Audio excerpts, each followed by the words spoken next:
भूखी चिड़िया की कहानी। बहुत सालों पहले की बात है। घंटा घर में एक टिक्कू नाम की चिड़िया रहती थी। वो अपने माता पिता और 5 भाइयों के साथ वहाँ रहती थी। वो बहुत नाजुक सी प्यारी सी चिड़िया थी और उसके पंख बहुत कोमल थे। टिक्कू की माँ ने घंटा घर की ताल पर ही उसे चहकने का अभ्यास कराया था। घंटा घर से नजदीक एक घर था जहाँ एक महिला रहती थी और उसे पक्षियों से बहुत प्यार और लगाव था। वो महिला रोजाना टिक्कू और उसके घर वालों के लिए रोटी का टुकड़ा डाला करती थी।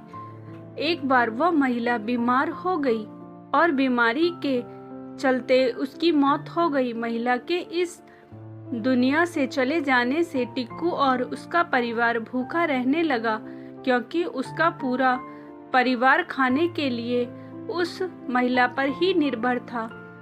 अब ना तो टिक्कू के परिवार के पास खुद कुछ खाने को था, ना ही वे खुद अपने लिए खाना ढूंढ पाते थे।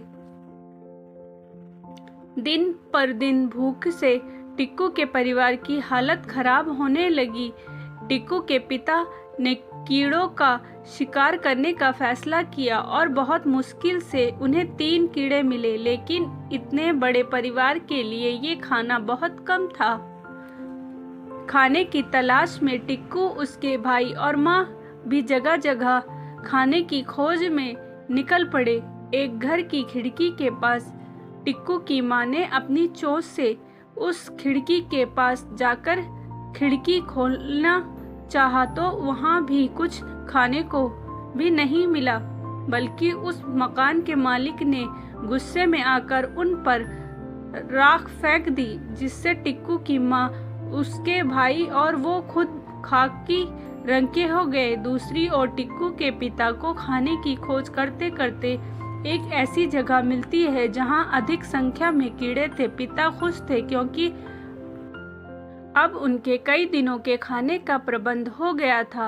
वो खाना लेकर बहुत उत्साह के साथ घर पहुंचा तो देखता है कि उसके घर पर कोई भी मौजूद नहीं है। ये देखकर वो बहुत परेशान हो उठा कि आखिर सब गए कहाँ। जब टिक्कू चिड़िया अपनी माँ और भाइयों के साथ घर वापस लौटी तो टिक्कू के पिता अपने परिवार के ही लोगों को नहीं पहचान पाए और टिक्कू के लाख समझाने के बाद भी वो नहीं माने और गुस्से में उन्हें वहां से निकाल जाने के लिए कहा। टिक्कू चिड़िया कहती रह गई कि हमारे ऊपर किसी ने राख फेंक दी, इसलिए आप हमें नहीं पहचान पा रहे।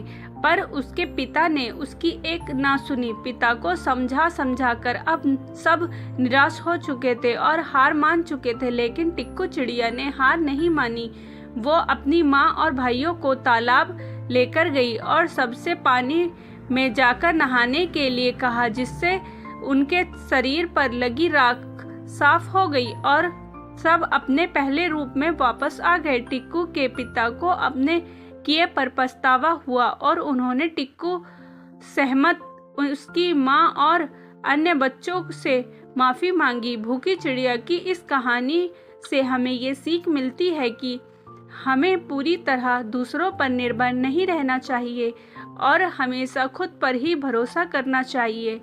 स्टोरी अच्छी लगी हो तो प्लीज़ लाइक एंड सब्सक्राइब ज़रूर करें। मिलते हैं नेक्स्ट स्टोरी के साथ।